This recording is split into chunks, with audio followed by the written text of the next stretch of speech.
I'm Jackie Doucette, and I'm on a mission to discover exactly what life is like beyond retirement. Join me while I chat with people who've already done it, who've retired to something rather than from something. Let's find out together exactly what's waiting for us when we say goodbye to that 9 to 5.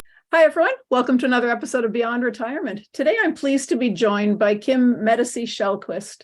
Kim works with the Love Always Project, whose mission is to encourage people to think more positively and proactively about end-of-life issues and funeral prearrangements. The Love Always team works with individuals and professionals to encourage normalizing tough conversations and emphasizes the importance of sharing stories and experiences now while there's still time. Kim, thanks for joining me today. You're welcome. Thanks for having me. So, before we get going with what the Love Always Project is all about, my understanding is that each member of your team has a personal story relating to why they do what they do. And I was wondering if you would be willing to share a little bit about you and your history and how you ended up with the Love Always Project. Yeah, absolutely. So my history professionally is my first end-of-life role was in hospice. I worked for at that time, our state's largest not-for-profit hospice, Hospice Central Iowa, maybe for 10 years in the early 2000s.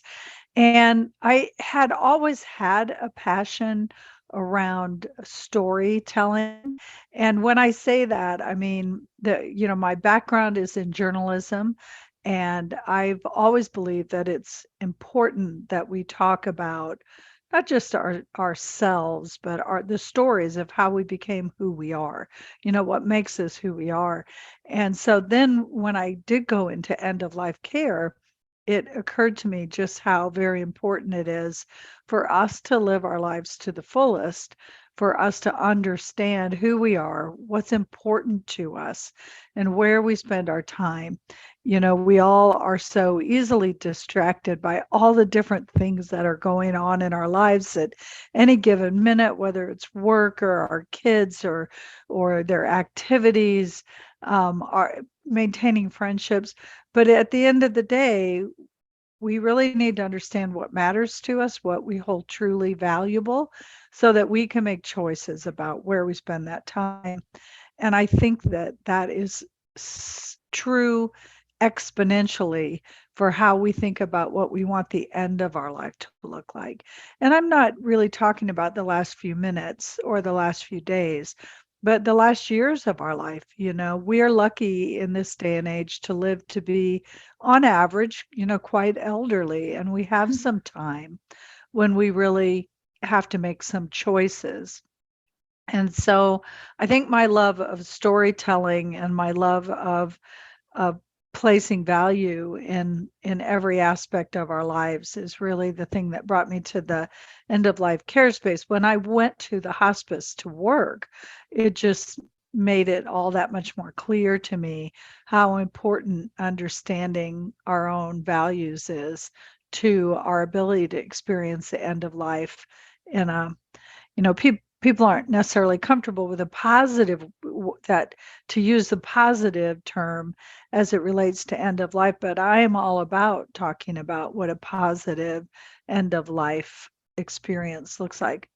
Not saying it's happy, that it doesn't have sadness, that you won't have struggles, but it becomes more about what you want for yourself. I think that's so important for everybody to understand that planning for the end of life means so much more. As you say, it means all the way up to there, and all the things that you could be sharing and doing together so that you have those memories for later.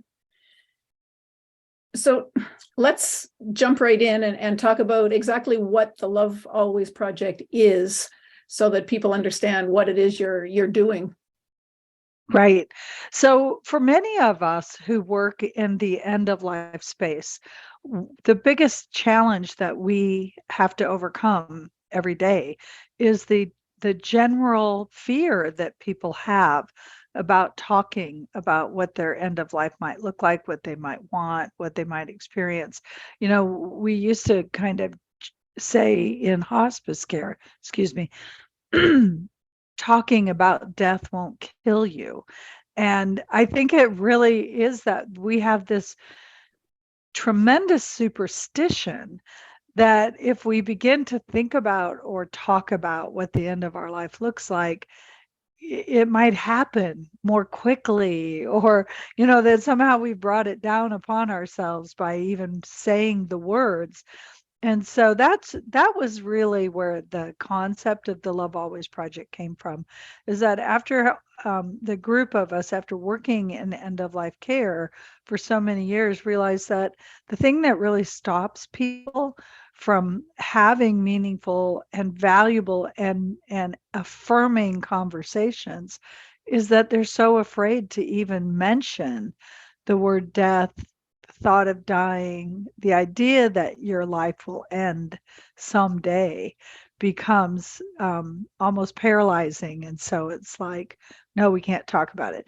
How many of us say, I do it all the time, if I die, it's almost like, yeah, you will die. You just have to figure out how to acknowledge that so that you can live your life to the fullest extent. It's so true, isn't it? Nobody gets out of life alive, Right. from the moment that we're born. That's the ultimate end point. Yeah. And it's almost silly how scared people are of talking about it. And I read, I think it's I don't know who to attribute it to, talking about the dash being the most important part, the between your birth date and your death date. It's the dash that means the most, and how do you live your life, and that sort of thing. And I think that this is a really important way of preserving that life, that dash. Yeah, absolutely. I one time I worked with a physician in hospice care. She was a hospice doc, and she said to me one time the people that she knew who lived their lives most fully are the people who were completely and totally aware that their life would end. And it's not that you jump out of airplanes, but it's that there's a lot of that romanticism about all these extreme things that you would do if you knew you were going to die tomorrow. You'd go off and do these things. Her point is that when you understand that your time here has a limit, then you really can begin to think about what are the things that you want people to know about you. What are the things that you want to experience? How do you want to be remembered? Those things begin to shape the decisions you make about your life. Yeah, that's it. If you think about what do you want people to say about you after you're gone, what do you want them to remember you for? That might make a little bit of a difference for some people in how they go about their day-to-day life. Yeah.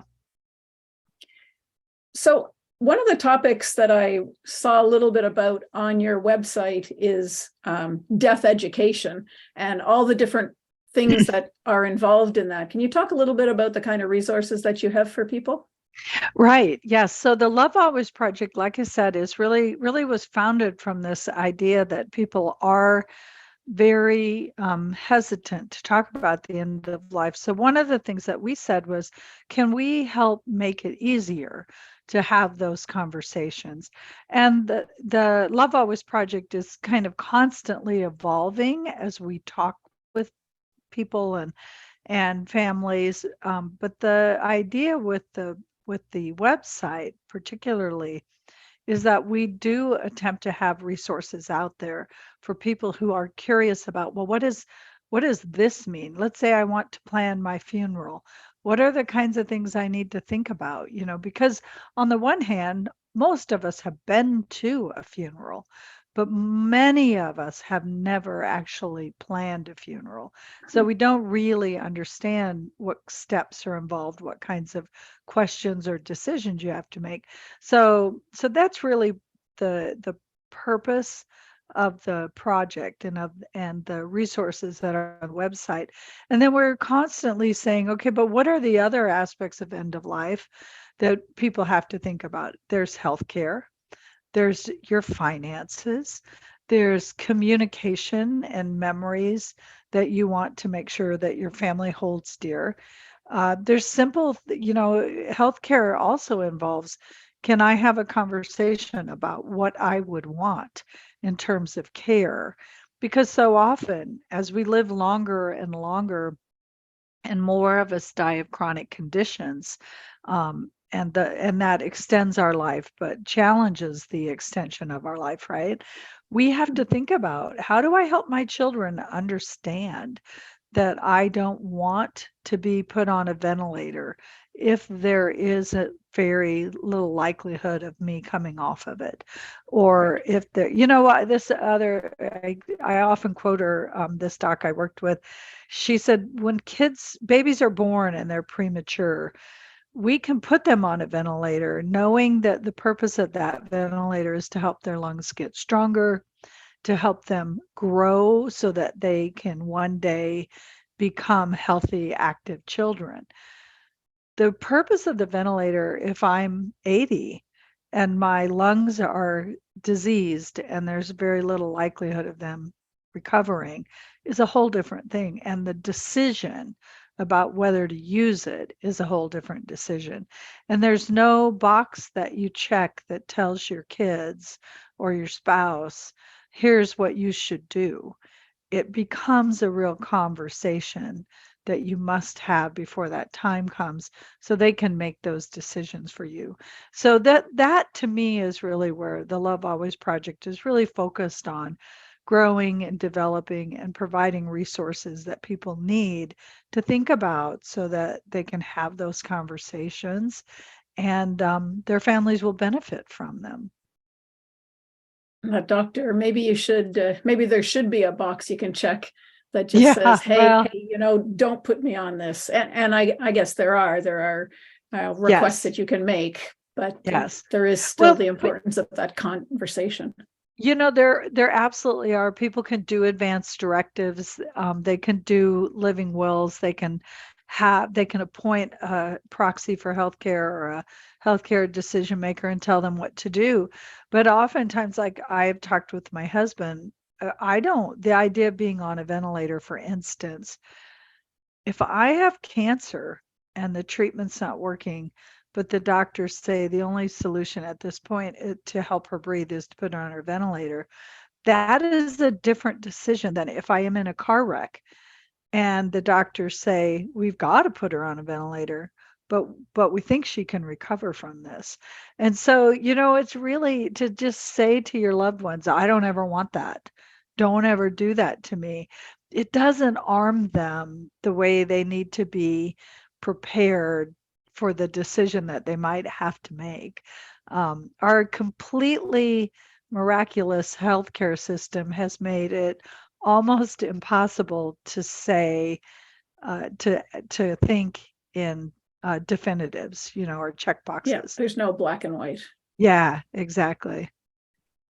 So with the Love Always project, who do you think should be involved? Who should join the project? Yeah. I think I don't want to be flip and say everyone, because there are stages of our lives when this kind of information is more important. So, for sure, if you're planning for your retirement, if you're planning for transferring possessions or values to your children, your loved ones, I think there are things that are useful for you. If you're experiencing a serious illness with a loved one or with yourself, I think there could very well be information there that could be helpful to you, resources there that can be helpful. I think the real answer is as soon as you begin to have that idea that you would like to think more about what the last phase of your life looks like. And remember that last phase could be 20 or 30 years long. I mean, we have this gift of longevity now that we haven't had in previous historic times. So that those are the folks I think who are going to most benefit. But again, I think anyone who has to think about the loss of a loved one could be out there looking for information about how to help them prepare for that. And anyone anywhere can join. It's not just in the United States, it's everywhere. No, it's absolutely the lovealwaysproject.com. The information is not restricted in any way. Everything that's there is free and available to anyone who has a need to use it. And there are communities, we have social media communities where you can join and interact with other people, ask questions, share your story, that kind of thing. And is there a price to join? No, it's all free. And I guess one of the other things that I was looking at the blog and at the various articles. Do you get articles from members, or is it your own team that writes all those articles? How do you get the information that you share? We do have a team that provides content. So not only do we create it, but we also partner and source it from other folks that we think have something to say.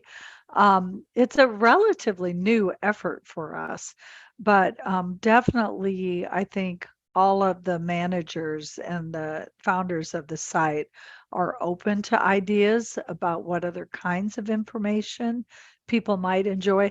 As I said, in the beginning, we focused fairly heavily on planning for your funeral because that's a piece that so many people don't have any awareness of, that they can do it. A lot of us know we can go to a financial planner. A lot of us know we can do a healthcare proxy. But many of us don't know what the options are from a funeral standpoint. So that's sort of where we started, but we continue to expand to think about what are the needs that people have at the end of life. Without going into any personal kind of details, are there any stories you can share about people who have used the project, people who have benefited from it? Sure. I think that at this point we're fairly new, so we don't have deep, meaningful, this changed the way I looked at the end of life stories, but we always get so much feedback. The one thing that gets a lot of feedback on the Love Always Project site is support for people who are grieving and support for people who are having to make hard decisions. People really talk to each other and will come into that site and explain that I just recently lost my husband and I'm not sure how I should handle this. And we are not grief professionals, so we don't want to pretend that we are. But what happens is a lot of times the other members will step up and say, I had that same experience and here's how I dealt with it. And it creates a little bit of a community. And I think because there's so many stories of people struggling through loss, that those surface there in a way that's a little different than maybe I'm struggling to figure out how to do a will, doesn't have quite the same emotional impact as the loss of a loved one, of course, struggling with that. So I think there's some benefits there. And I think also that the thing that we can offer people are the stories of what you need to think about. And those stories may change the way they go into a particular challenge. It changes the way they reach out to their family, I hope. That's really our goal. Is there anything about the project in particular that we haven't discussed that you'd like to share with the listeners? No, I think that we've talked a lot about what we've been able to offer and what we hope to offer in the future. And by that, I mean, going from this very clear funeral planning kind of information to saying, oh, there's so many ways that we can help people. The one thing that I would like to share for people is that if you don't think about these things and have these conversations with your families, it really does make it more challenging as you get closer to the end of your life and you have to make the decisions. We will continue to expand the Love Always Project to include a lot of that information. But I think a lot of times people think, well, I don't have to deal with that now. I can deal with it later when the time comes. And it really is, it, you can, you can, but it's a lot harder. And if we have a minute, I'm happy to share a personal story of just how, even as well prepared as you think you are, how difficult it can be to face this last stage of life with a loved one. I worked, as I've already told you, worked in end of life care for 20 years now, first through hospices, then through funeral homes. And I really thought I knew everything there was to know about, working through an individual's end of life experience. And when my mom got sick 3 years ago, she had been very healthy, very active, absolutely the most independent 83-year-old you'll ever meet, the most independent woman of any age you would ever meet. And suddenly she had a heart attack. They realized she needed bypass surgery. The bypass surgery was successful, but she contracted an infection during the surgery. And so she began to fail, and we didn't know what was going on. In the early days, they couldn't figure out why she wasn't recovering the way she should have. And what happened during that time period was that every bit of professional information that I knew went out the window.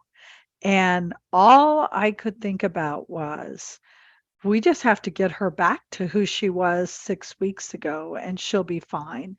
And so thank God my sister was there with me, but the decisions we had to make, I had written all the brochures about the decisions that had to be made.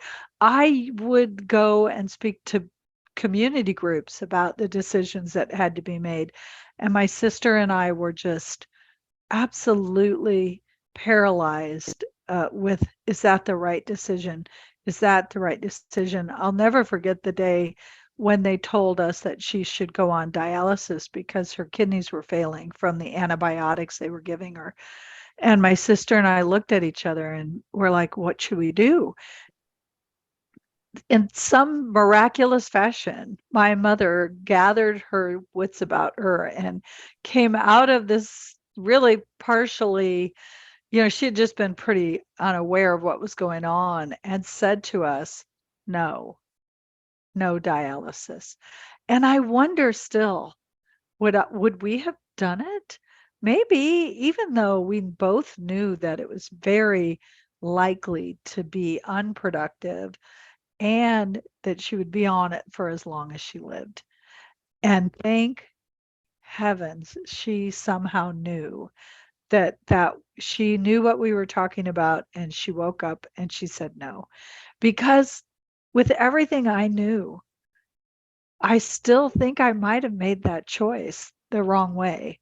Wow. For her, it would have been the wrong choice for her. And so I think the more we talk about it, the better we get to talking about it with each other, not just book learning, the better off we'll all be at the end of our life.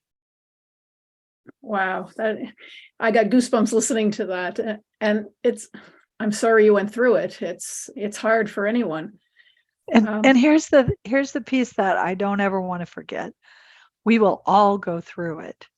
Yeah. We think to ourselves, oh, that happens to somebody else. But the truth is that 70% of us die of a long-term chronic condition. Someone we know will go through it. It'll be us on the receiving end, or someone we love that we have to help them walk through it. So we really owe it to each other to have these conversations early, and often, frankly. Yeah, not just once. Yeah. Not just once, right. And that your example shows why doctors aren't allowed to operate on their families. The same kind of thing happens to everyone. In that moment, when it's you, when it's personal, all the teaching, everything goes out the window. Right. Because you don't think with your head, you think with your heart. You think with your heart. When we finally, thank God, we had a doctor who came to us and said to my sister and I, "Your mother is not going to recover." And that is actually a rare thing in healthcare, because many Yeah. physicians don't want to be the one that has to take your hope away. And so we were very lucky that we had that physician, and he sat us down and he said, "The best thing you can do is take your mother home and let her die in peace." And he was I mean, we have never regretted that. My sister and I have both said we never regretted that. Never had a moment of self-doubt. And it's hard because we do, even when we think we're thinking what's best for the person at the time, we're thinking about what's best for us. And It's that's so how true, isn't it? you've got to start changing that. And it's not about you, even though you're the one that's going to be grieving. It's Yeah, about them. it's about them. And she told us what she wanted when she said no. Yeah. And we Yeah. understood. So, but you're right. It is about you, not in the selfish, what's good for me, but in the, No. how can I possibly go forward with the rest of my life without you in it? Yep, Those are the exactly. hard decisions. Yeah. Yeah. Well, Kim, thank you so much for taking the time to tell us about the Love Always project. It's something I didn't know about. I'm definitely going to get more involved. I believe deeply that this is an important part of planning for life beyond retirement, because it's not just about the end, it's about everything, and that perhaps 30 years that you've got to go. Yeah. I think it's wonderful. Thank you. You're welcome. Thank you. And that's it for this episode of Beyond Retirement. Thank you so much for hanging out with me. I hope you enjoyed it. Are you ready to start rocking your retirement? Head on over to www.beyondretirement.ca/rocking it and sign up to plan out your own roadmap for retirement. Don't wait till it's too late.